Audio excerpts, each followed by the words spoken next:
Good morning, students. Welcome to the biology class. And today we are going to continue the chapter 2 biological classification. We have studied up to third kingdom, that is fungi, in the previous that class. Now we are going to study virus or viruses. Here they are not placed in any of the kingdom. Why and how, that we will understand today. So what are the various topics involved in today's that lecture, that is virus, characteristic features, link between living and non-living, and the structure of TMV, that is tobacco mosaic virus, and bacteriophage, and contribution of the following scientists, that is the DJ Ivanovsky, MW Bejerink, and WM Stanley, and the viroid, that is the definition only. So let me start with the virus. There, what is viruses? Viruses, they are the defined as the ultra microscopic. Like microscopic, this term or you have studied means that things which are not observed by the naked eyes, we observe them with the help of microscope. So they are microscopic. So these viruses, they are smaller than the microscopic organisms, so they are known as the ultra microscopic. Then disease causing, they cause disease. Intracellular means where are they present? They present in the cell. Intracellular obligate parasite, I taught you already the facultative and obligative conditions there in the bacteria and during the respiration. So obligate parasite means they completely survive in the host cell only. So they are the ultramicroscopic disease causing intracellular obligate parasites. Now due to their unique features, they were not taken into account in Whitaker's 5 kingdom classification.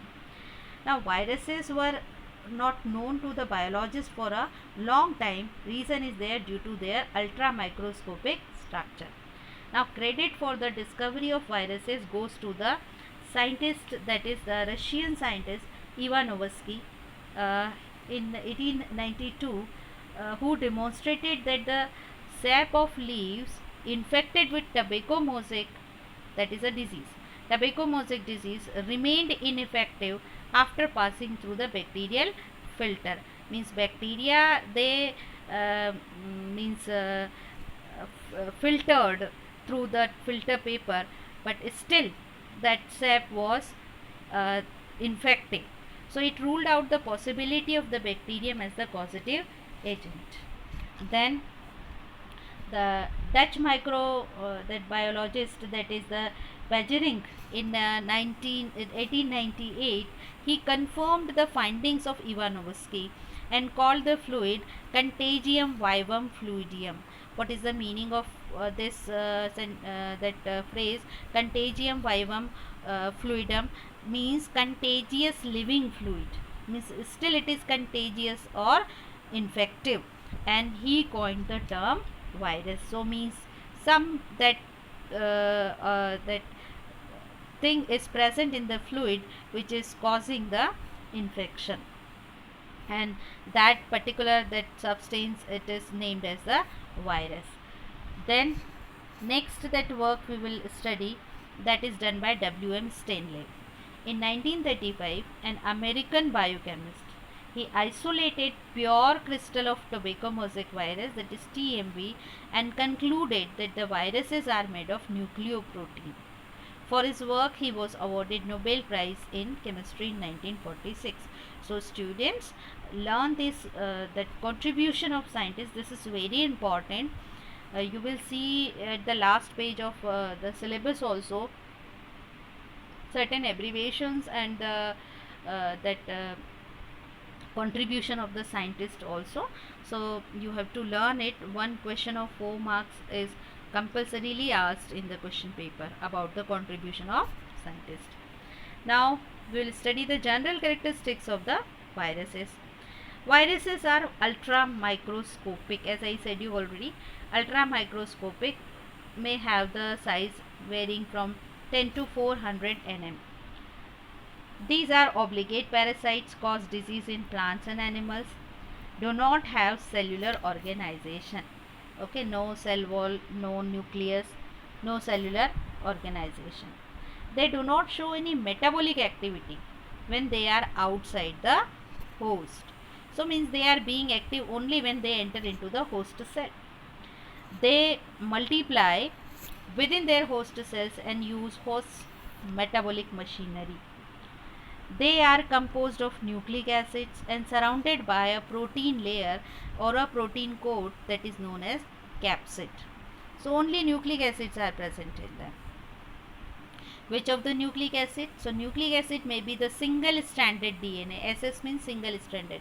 Single stranded DNA or single stranded RNA. May be double stranded DNA or double stranded RNA. Now an intact infective virus particle outside a host cell is known as the virion. So an infective virus particle, when it is there outside of a host cell, then it is termed as the virion. Viruses, they cause diseases in animals and plant both, and further on that basis they are known as the plant viruses and animal viruses also, and many diseases are caused by them in the animals and the plants. In animals, for example, like influenza, AIDS, herpes, smallpox. In plants, like mosaic disease, leaf rolling, curling, many diseases are there. Now viruses, they show the characters of both living and non-living. Therefore they considered as the link between the living and the non-living. How? Let me see what are these features. So that features of non-living things which are shown by the virus. They do not have the cellular organization, means no cytoplasm, no cell membrane, no cell organelle. Do not have enzymes also. They do not have any metabolic activity of their own, because they are being metabolically active when they enter into the host cell. They do not respire, do not move, do not grow. They can be crystallized. Yes, they can be crystallized, and they can be stored in the bottles like the chemicals. What are the features of the living organisms? So they have their own genetic material. Yes, DNA or RNA that we have studied. Now they can show mutation also. They can mutate, because genetic material you have studied, it undergoes changes, and that sudden changes in the DNA, that we call it as the mutation. So they can show the mutation. They occur in the different genetic strains. Yes, the composition of the genetic material may be the different one. So they show different genetic strains. Then they are sensitive to the heat and the ultraviolet rays. So they show that sensitivity, that is the feature of the living organism. And they are transmitted from one host cell to another and cause diseases. So these are the some features of non-living things, and some features of living organisms are exhibited by the virus, and that makes them as a link between the living and non-living. Now let me study the structure of tobacco mosaic virus, that is TMV. Tobacco mosaic virus is a single stranded RNA virus, and it infects tobacco, that is the tobacco plant, and other that members of the family Solanaceae. Its infection causes the disease in which leaves show mottling and discoloration in patches, giving a mosaic like appearance. That is why it is known as that mosaic virus. First it is discovered in that tobacco leaf, so it is named as the tobacco mosaic virus. So the virus is called as the tobacco mosaic virus. Now let me study the structure. So it has a rod like structure, simple rod like structure with a hollow tube inside it, that is known as the core, which is 4 nm wide. Inside the core a double that helical, there it is a single, helically coiled single stranded RNA.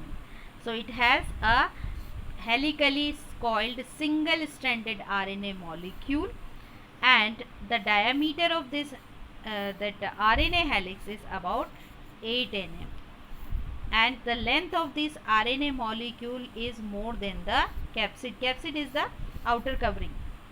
So it is protruding from one end of the rod like structure.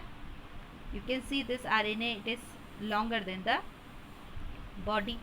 Then RNA is enclosed within a protein coat. You can see here the outer covering around this RNA, and this outer covering, this is termed as the capsid, which is made up of 2130 subunits. These subunits are known as the capsomeres, and each capsomere contains 150 amino acid. So each capsomere, you can see, this is the rod like structure, this is the single stranded RNA.